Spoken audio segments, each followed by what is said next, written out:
All right. Well, hey, I grew up in Canton, Ohio, born and raised here, high school here in the area, Glen Oak, went off to the University of Akron.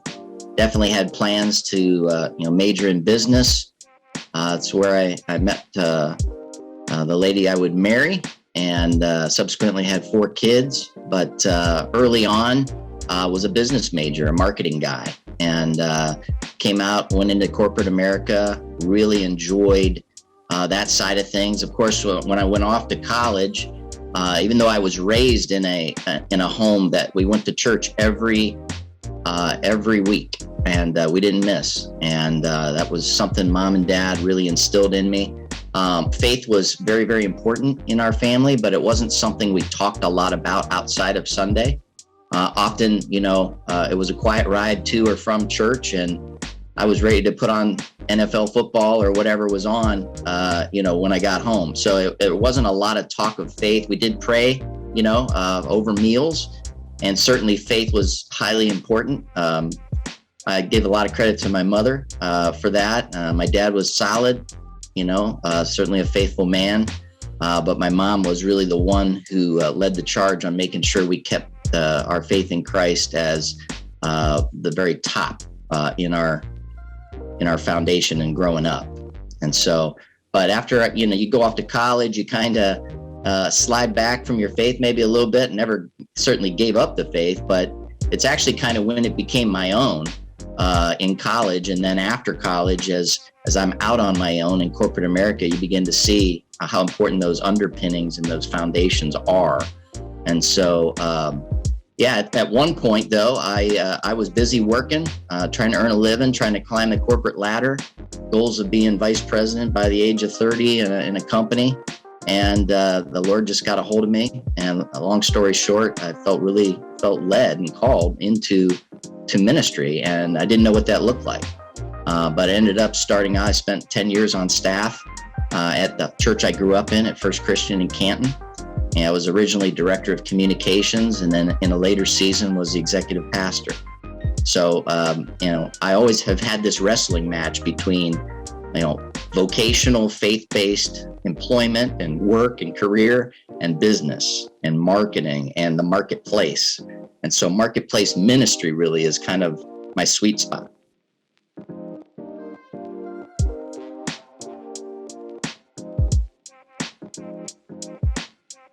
Hey everybody, welcome back to Ministry Misfits podcast. Andrew and Brandon are here again. Today is the last day of our week of giving. So if you still want to give to us and Tikva, you can go to our Buy Me a Coffee. You can go to our Cash App. 50% of that is going back to Tikva. That ends today. But our Tikva shirts are going to stay on the store. That is right. So again, for anybody that's not familiar with Tikva, they are more or less an after-school program focused on first grade up to high school. And Andrew and I have both worked with them. I still currently volunteer. So they provide meals for the students, help with homework, very God-focused too. So just finding their purpose in being a child of God and within his family. And again, just being a support in the community for having a home and people that care and love about them. So that'd be great if you'd like to participate. Again, 50% of the proceeds will go towards Tikva. And then for the t-shirts, I think it's 70%. 70% of the profits, yeah. Where you can buy one of the shirts. And then also our Ministry Misfits shop is also up and available too, so you can get any of the cool shirts like this. We've got hoodies. I've got a beanie on the way for myself. That's right. And I'm pretty sure we finally have the shipping thing figured out. Perfect. I think. How that goes. And that is math, so we all know how that's going to go. But today, we are not talking Tikva. No? We are going to hear from Tikva in the future. We also are going to hear, we've got some exciting things coming up with the documentary that we were teasing on Facebook a little bit ago. We've got some exciting news coming up about that as well. Those are in the future. Those are in the next few weeks, the rest of this year. But today, we are talking not nearly as controversial, I would think, as the past few weeks. Yeah, hopefully not here. However... we all know that may not actually be the case. I think everything's controversial now. That's true. And especially when I'm, everybody assumes I'm here for the controversy, which is only half true half the time. So we are here, though, to talk Brew Pastors, and we are here with Pastor Joe from Brew Pastors. You are the founder. We heard a little bit about your story. We've actually already heard a little bit about your story back in episodes like 9 and 10, long before. This is way BBC. This is way pre-Brandon. Yeah, before I was born. With Dan Stouffer talking about some of the stuff going on at First Christian. In Dan's story, Joe was actually a part of that as well, as part of the interim team there at First Christian. But he is here today to talk about this ministry that he has started. Brandon is a part of. And it's not one that I think we've really heard before, and so he definitely fits that misfit moniker a little bit here. So Joe, welcome on to Ministry Misfits. Hey, great to be here, Andrew. Good to see you, Brandon. You too, Joe. So yeah, it's been great. I got to meet Joe almost a year and a half ago. I think it was fall of 2020 during the pandemic, and joined a Bible study with Joe. Called Beer and Bible. So again, something a little bit more unique and sometimes seems like an oxymoron at times, but that's how Joe and I started to become friends. And then now he's slowly birthed a nonprofit called Brew Pastors. So Joe, why don't you tell us a little bit about Brew Pastors and who it is and what you guys do? Yeah, so our quite simply, if you don't get anything else today, our tagline is kind of love God, love people, right, and enjoy beer. So we kind of threw that last one on there. And we don't love beer, we like it a lot, but we just enjoy it. And but we love God with all our heart, soul, mind, and strength. And we love others, right? Our neighbors. And so that's kind of who we are in essence. But our mission really is to remove the barriers that keep people from having those conversations that they need most, really those life-changing conversations. And as you know, conversations look different. Everybody's got a story. Everybody's going through something. And if they're not, they will be, or they know somebody who is. And so our whole deal is to go where the people are. And in particular, for us, it's the craft beer community. And often that's a local craft brewery. And so we're breaking those barriers that keep people from having those conversations. And I can talk a little bit more about how that came to be, and then our vision, really our bigger vision, is to plant a brew pastor who builds out a team then in all these breweries across the country. There's over 8,500, close to 9,000 breweries now in the U.S. It's crazy. It's just skyrocketed even through the pandemic. And the vision then is to get to know and become friends with and connect with those owners and the staff and the patrons really of the local craft breweries, so that eventually, they not only see and hear the tangible good news of Jesus, but they become disciples. And then we see the church kind of emerge from that in a fresh expression of the church. And that's one of the things I love is, I think we've talked about it, at least personally or in our smaller circles, where unfortunately, I'll say my generation is not always going to church or stepping into a building. So you've found a need and I guess a passion for, again, you enjoy beer but you love God more. So how do we make these two things meet, and where do we meet people with where they're at? And I know we've talked too where people are a little bit more open to having a conversation over a drink sometimes. They'll share life or talk about sports. So why can't we incorporate and see, here's Joe as a person, and find out about you, and then see where we can have that appropriate conversation about Christ too? It really is all about conversations, and I talk about that. But when it's part of this story is that this was being birthed out of a very challenging and difficult time in my own life. And over about 18-month period, I lost both of my parents, my marriage, my job, and my dog. I mean, it was kind of like a country song, right? And I can smile and laugh about it a little bit now, but it was an extremely painful time of my life. And I found myself having good conversations with people in a lot of different places, right? Sometimes in a house, sometimes at a coffee shop, but also in breweries. And so at one point, I just started doing some very informal focus groups. And I just started asking people, hey, when you're going through tough times, are you more apt to show up, say at a local church on a Sunday morning, maybe try to find that pastor and talk with them on the spot or set an appointment? I said, Or I said, if you had an option to just sit, here or in your favorite watering hole, have a conversation. At the time, I just used the word pastor. I said, if you could meet with somebody and meet with a pastor and kind of process life and enjoy your favorite beverage. And it was a landslide, right? And it's a little skewed because I'm in that location, but I don't know these people at all. I don't know where they're at in their faith journey. I don't know if they go to church or not, that type of a thing. And so that's kind of a little bit of where that sprung from. Yeah, so let's talk about the tangible side, which you kind of alluded to as far as like the responsibility as a brew pastor. So talk about maybe yourself specifically of the community. I know you've got one at a plaza, and what that looks like as far as relationship building, because it's not just you sitting there on a bar stool waiting for somebody to come to it. You're really going out and building these relationships, which is what I've loved to see. So talk a little bit more about what the tangible side of a brew pastor looks like. Yeah. So initially we just simply asked people to consider being, and by the way, a brew pastor is not have to be a member of the clergy, right? The local church, or, have gone to Bible college or seminary. Have you trademarked the name yet? We're in the process of trademarking it. Yeah. Yeah. And that, we're trying to be really good ambassadors for Christ. Right. And so we just don't want somebody to hijack it and do something we wouldn't want to see happen, to the Lord's name. But, anyway, and so with the conversations part of it and the relationships, you don't have to be a pastor. So we have plenty of people that are on the team. I think we're up to 18 now, but we're going to need thousands, right, all across the country. It's a big vision. And a big part of it is providing encouragement, so connecting with people. So the tangible side of it sometimes is just having a listening ear, having a good conversation with a person, and no expectation. It's very much the long game, guys. It's a very slow process. There's not a, hey, we got to hurry up and get to, opening the Bible or sharing the gospel. We want to build relationships first. We want to earn that right to be able to have the conversations, like I said, when they need it most. And so that's happening. And one of the things that we're tracking is conversations.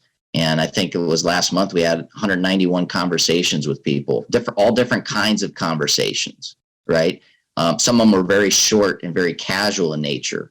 Other conversations were more meaningful, and you were digging into more of life and faith and family. And then some were spiritual in nature, where we had the opportunity to share our stories or talk about, their journey and what their take is on faith or Jesus or the church.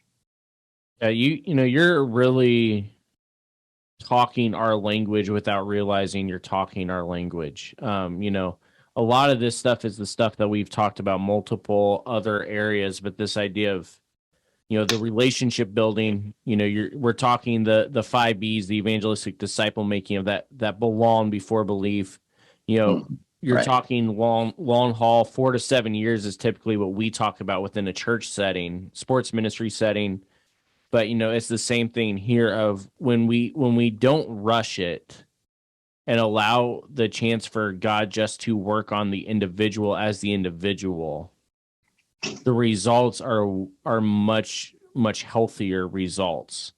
We don't want to rush into any of this. But, one of the other things I want to ask you about here is this idea of, you're talking about this massive vision because, microbreweries, breweries, all this stuff. This seems to be, obviously, this is an ancient practice. This is nothing new, but it seems like, at least in this area of Ohio, that there are every other month there seems to be a new brewery that has opened up.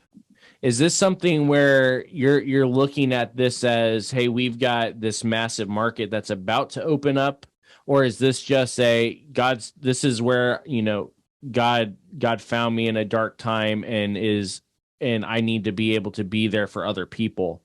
Is it more of a, the word we use of the holy discontent of these are my people and this is where I need to go? Or is it much more of a strategic relevance type of thing of, hey, this is working locally and this is great, but we have this massive market and massive outreach opportunity here? Is it a combination of both? Is it one more than the other? Where are you hoping to take this? Sure. No, I would say it's definitely a combination of all of those things.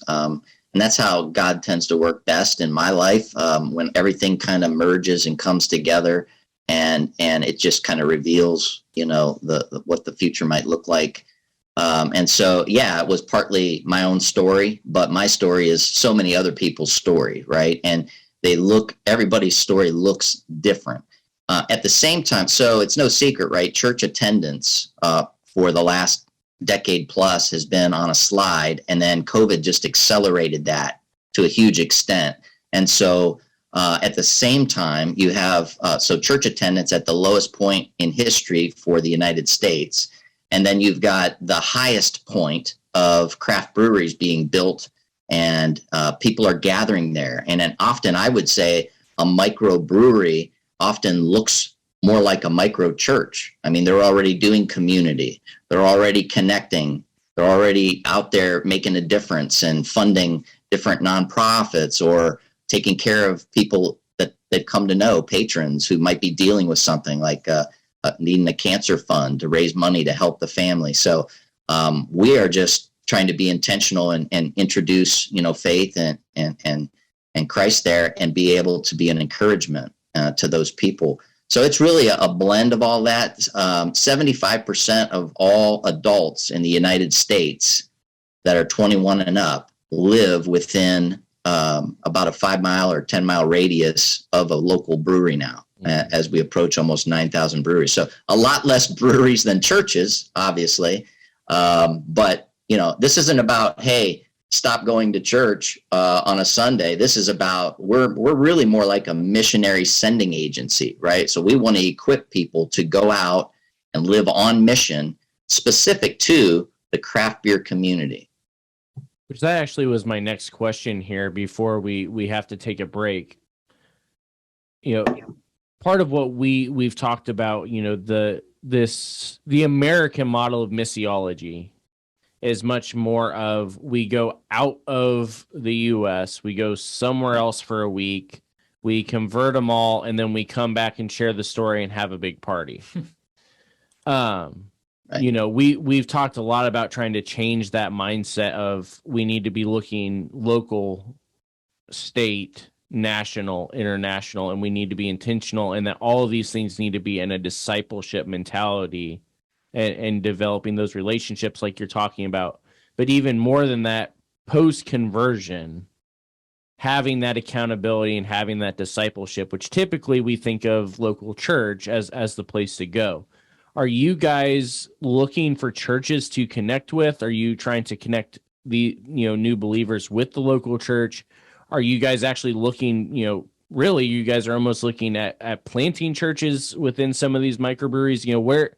Where is the next step on the discipleship missiology train for you guys? Are you looking for connections with local congregations to be able to build these relationships and develop the faith of new believers? Or are you guys actually looking at this as, we have a mission field, we have an open area and a building already where people are gathering, let's do church? Yeah, again, that's a great question, Andrew. I would say, as far as church partnerships go, we're certainly open to that. We believe there's room for many expressions of the local body of Christ, the local church, and so, and we're fans of all of the local. I believe in unity, right, of believers, and so I believe that. As far as partnering, I think our best case scenario is a like-minded kind of shared DNA with the local church. And so it's probably not a great fit for every local church, but those that, like you said, speaking the language, right, earlier, if they're speaking the same language and have that heart, really could care less who gets the credit. And we just really want to see each city, in this particular case, Canton, Stark County, we want to see the gospel saturated, right? So saturate Stark, right? And we can't do it all by ourselves just by going out to some breweries. So, but I do believe that there are many people in the local church that have sat on the sidelines for a long time, that also go to and enjoy a cold beer once in a while at the local brewery, and who already know some of these people. And so it becomes a pretty simple transition and outlet just to be more intentional. And so in that regard, we want to have conversations with church leadership to see if it is something that fits within what God's given them as vision. But we've been heavily influenced by Stadia and by the Kansas City Underground in the microchurch movement, if you will. And so a lot of what we'll do long term when it comes to seeing the church emerge is going to be in that microchurch realm. Awesome. So we are going to take a quick break, and then we are going to come right back, because there's a whole nother aspect to what he's doing that most people have already been probably screaming at us already, saying, why aren't we talking about this yet? We're going to get to it, but we want to hear more about the mission and vision before we get into that a little bit more. So hang with us. We'll be right back after this break.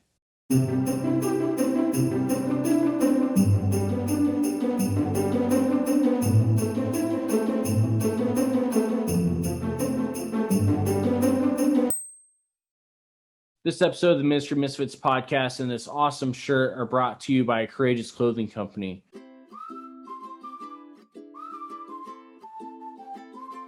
Courageous Clothing Company is a Christian family-owned business that specializes in custom designs that they create, as well as bulk screen printing of your custom designs as well.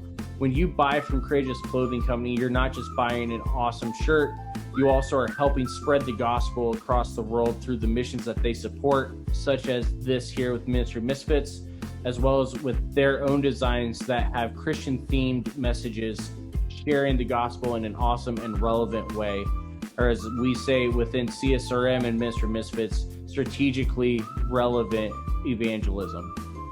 Check out their entire line at courageousclothingcompany.com.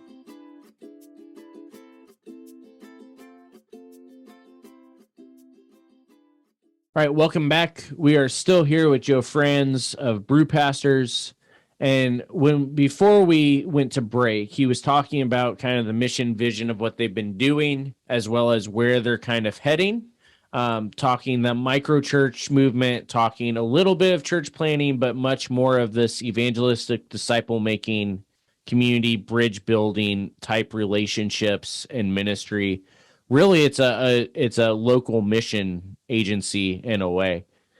So before the break, we're talking about that. Now we want to hear a little bit, because we always want to also hear about the methods that you guys are doing. So what is it that you guys are currently doing, practicing, that you've seen effective? What have been some of the results? Sure. Well, initially the idea was to have people, over time, we did kind of a soft launch. People say, hey, I didn't know you guys existed, whatever. We didn't do a big splash or push, but the initial thought was people will come to the website, they can choose a brewery, they can choose a brew pastor, and they can schedule a one-on-one, meetup or a connect. Shout out the website. What is the website? Oh, brewpastors.org. Yeah. Perfect. And you just hop on there, and it's real simple. Just walks you through. It's easy as 1, 2, 3 to connect and meet up with a brew pastor. But so originally it was the one-on-one that we feel like, and still feel like that's the differentiator, right? And so we connected in that way. But what we found over time was, as we've begun to meet in groups, and we call them brew groups, and pretty soon in the new year, we'll have that added to our website, so people will be able to find these groups that are meeting. But what we found is that connecting in the larger group, people just feel a little bit more comfortable to start. And then from building relationships and having the conversations and maybe digging in to faith issues and faith conversations, people just feel a little bit more comfortable. And so from those groups is where a lot of the one-on-one conversations have then come from. So there's kind of the one-on-one, and then there's the brew groups. And then as those groups mature, and as, again, we're more intentional about seeing, the church in action, right? I mean, having community, being on mission together, experiencing worship, and not just worship in the sense of how we often think of it with singing a handful of songs on a Sunday, but really that lifestyle of worship where everything we do, right, is for the Lord in a worshipful way. And so when those three things exist, we really believe that that's the church. And so that's, some people might call it a micro church. Right now, we're just kind of referred to it as a brew group. Yeah, for myself, I've been a part of one now. So that's how Joe and I first met and became friends. And I actually looked back through a journal from last year, and I was praying for more godly men to disciple and be around. And I can really testify that Joe and others, it's been a great group to get together. And a lot of times we'll meet at a local brewery and have kind of a set plan or chapter of the Bible that we're going to go through and just kind of talk about it a little bit. And hey, what's God revealing to you? What's the Holy Spirit sharing with you about a certain verse? Sometimes it's a little bit more structured. I shouldn't say structured, but this is maybe some commentary on a certain portion. But ultimately, it's really a great group of community, like Joe said, of life's tough as it is. That's why I kind of talk about the group. And so to have people in your corner that are there for you, and really that unity of, we've got guys of, hey, falling on a hard time, and we try to surround each other of how can we help each other, or maybe it's that one-on-one conversation. So yeah, there's been a lot of good things coming out of the smaller groups. Now, really quick, I just want to mention, I think it's worth mentioning that, so as Brew Pastors kind of got going, we really initially we had some thoughts about there's some groups that gather in breweries, but it really had not, crystallized in my mind, at least. And so early on, God made connections through a variety of people. And one of those in particular, I found out that there was beer and Bible groups that had been meeting in the Northeast Ohio and well beyond area for over a decade. And I was personally at a point where I needed community. I needed to connect. And I was kind of like Brandon. I needed some other folks in my life. And I was just going through a real desert season. And so Brian Ziegler, for years had done this beer and Bible. And it was exactly what I needed personally. And then as I was able to be a part of that and be a part of one of those groups, it really helped kind of crystallize in my mind what our brew groups need to look like, at least to start. I think there'll be a variety of ways that it looks, but I think beer and Bible is so simple, and just reading the Bible, enjoying a beer maybe, and then letting the Holy Spirit guide the conversation and do the work.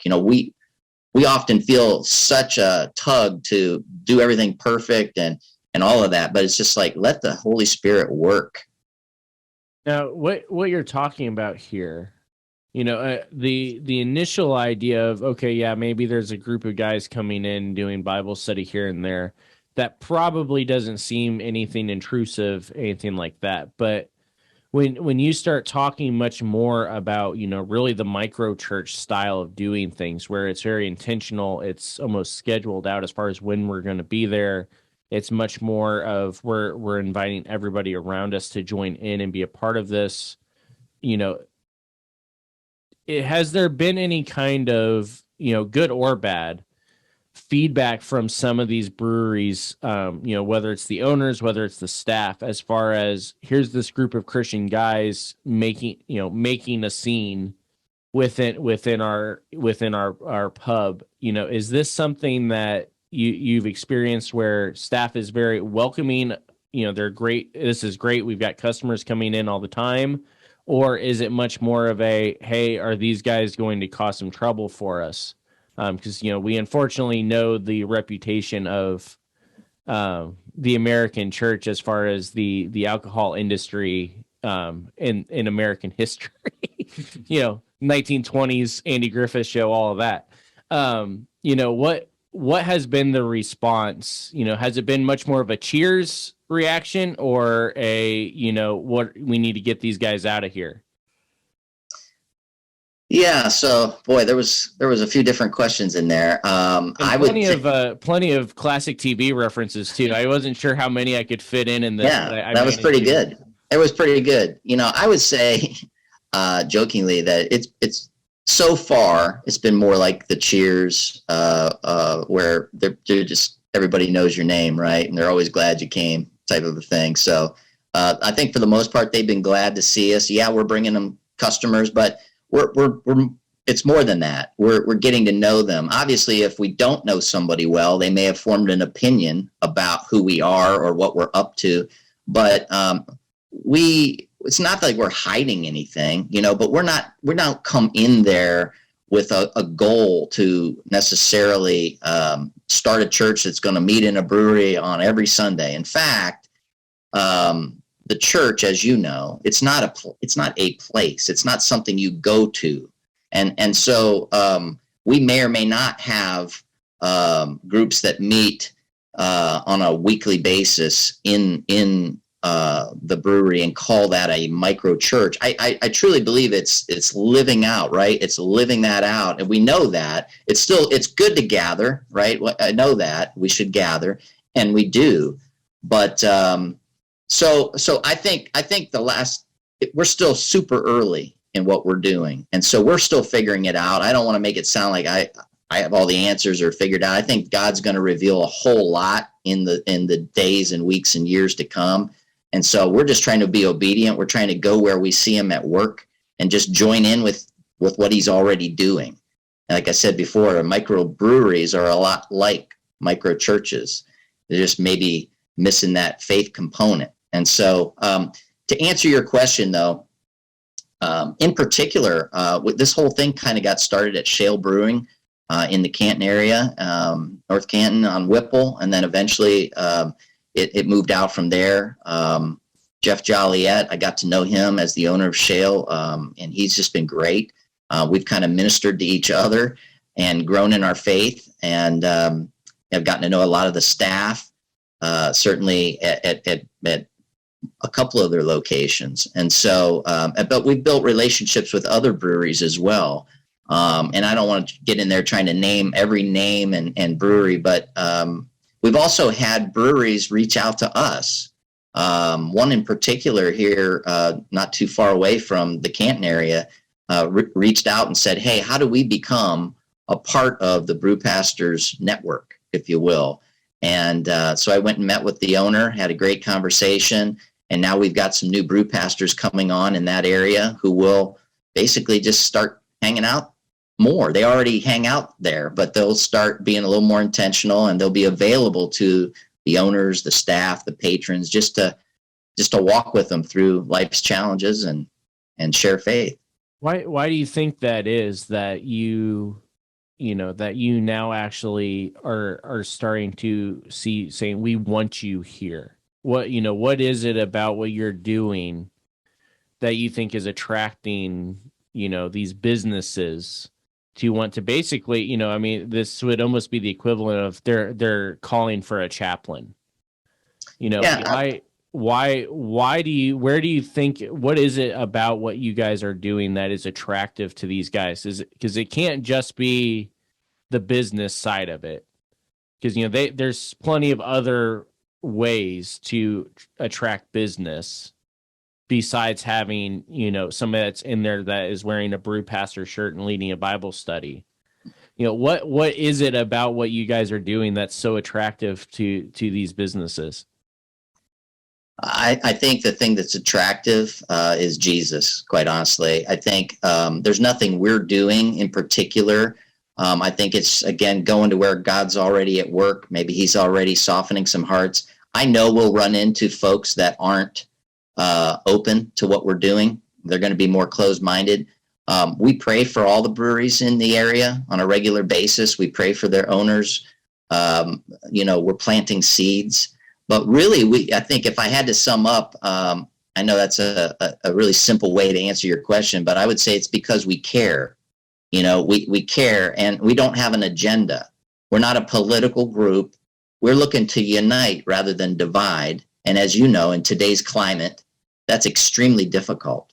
But I think if there's one thing that can unite people, it's Christ, right? And that's what he wanted to see for his church in general, unity. And so I feel like we really work hard to be people who genuinely care. We don't really have an agenda other than to meet people where they are, begin to know who they are and understand their stories. And then if God opens a door, well, we can speak into it. And we're always going to speak into it through the lens of being a Christ follower.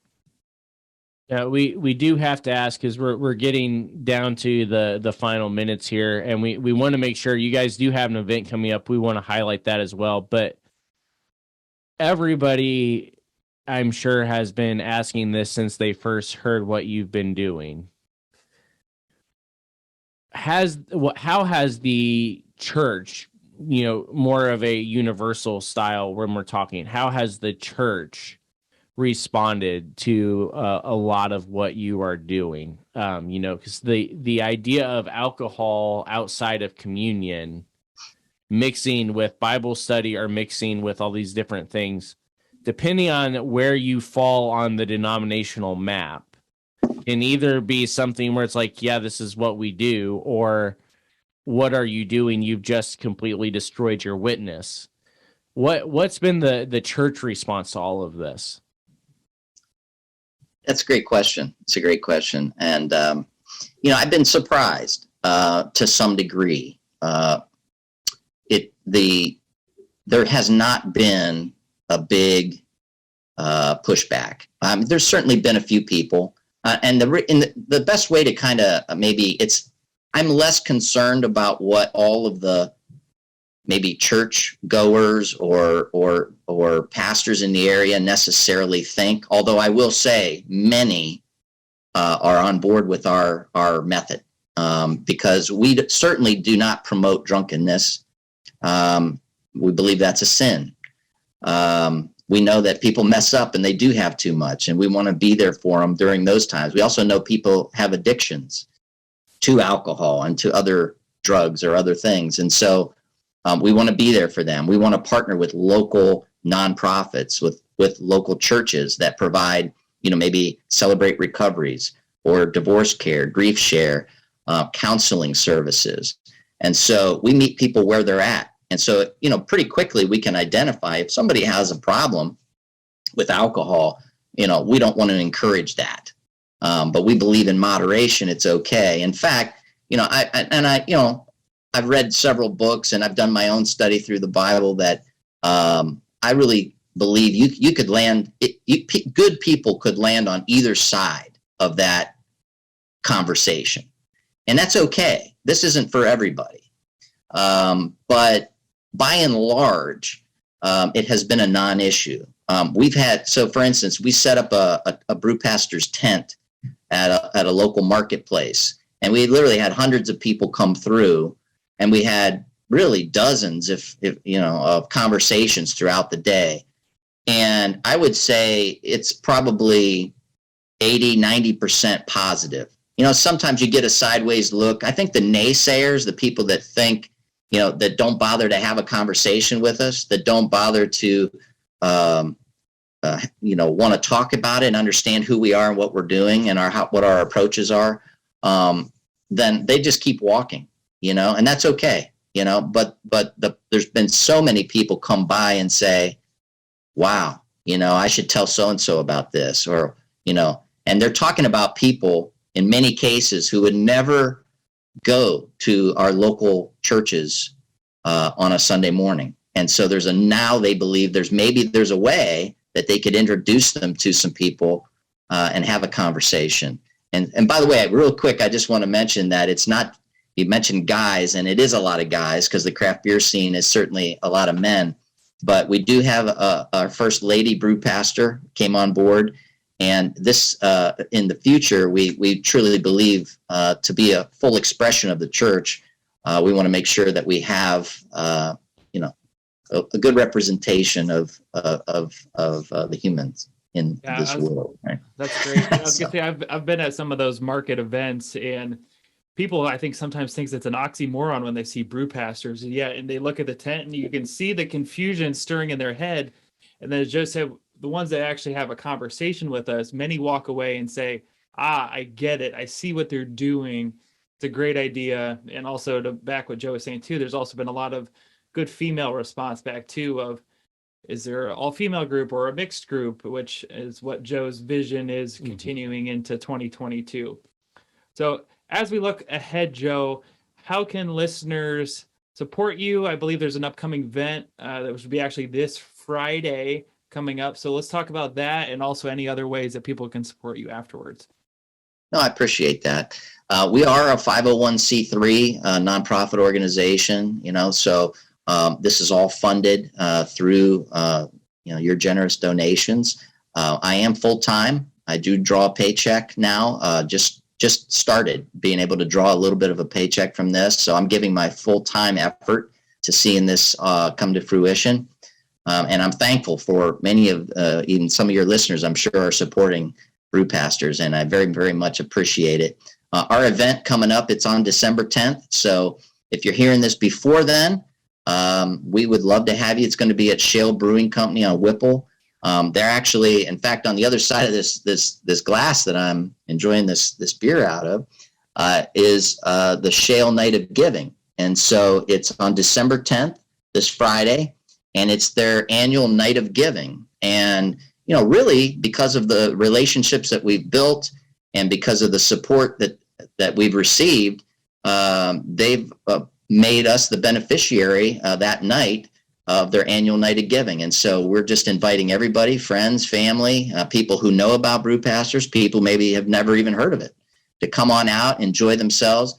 Yeah, they can grab a ticket if they want to enjoy the buffet and so forth, or they can just show up. And we'll have these pint glasses available for $10. Comes with a beer in it, and so they can enjoy that. We'll have some silent auction items. We'll have some merch. We'll have some of these shirts and some hoodies, and we're just going to have a good time. Yankee Bravo's playing. Good friend of mine, Benjamin Payne, his band, Yankee Bravo, is going to be jamming some tunes that night. So it's going to be a great night. I hope people can stop by and say hello. That's awesome. Me and my wife will be there, so we'll be out there supporting Joe and everybody and Shale. Another question, Joe, real quick before we wrap up. If somebody is interested about becoming a brew pastor, because like you said, the microbreweries are continually growing and then the need is out there, what can somebody do if they would like to learn more about becoming a brew pastor?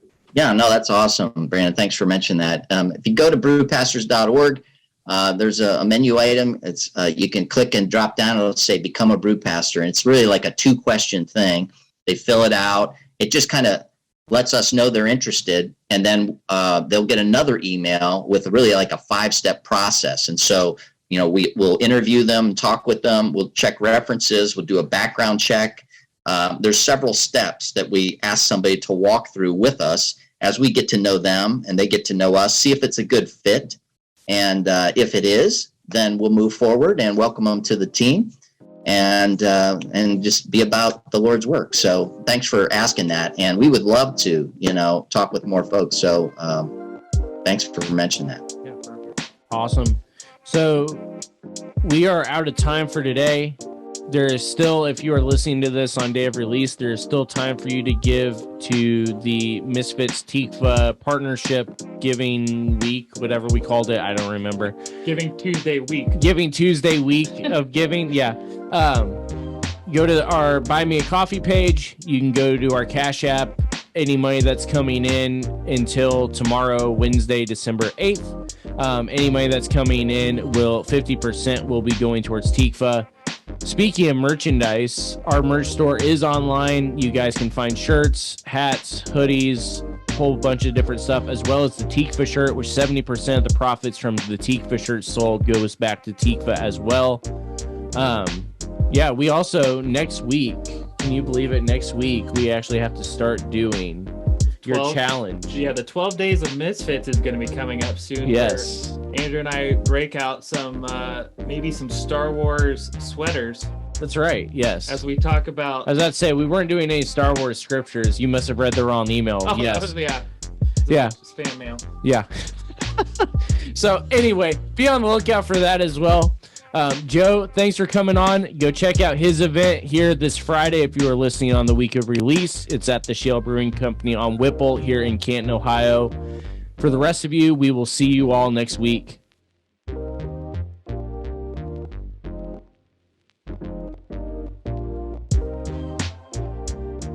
The Ministry Misfits podcast is a production of Overwhelming Victory Flicks, Overwhelming Victory Radio, and Ministry Misfits Media. Dr. Greg Linville and Andrew Fouts are our executive producers, and Brandon Simmons is associate producer. Our music is provided by Morning Light Music and is titled Rain. If you would like to get in touch with us, you can email us at ministrymisfitmedia@gmail.com or by following @ministrymisfit on Facebook, Twitter, Instagram, and TikTok. You can support Ministry Misfits at anchor.fm/Ministry Misfits or for FO1C3 credit by going to csrm.org/donate and selecting Andrew Fouts in the campaign menu. To learn more about Overwhelming Victory or to listen to our sister podcast, visit overwhelmingvictory.org.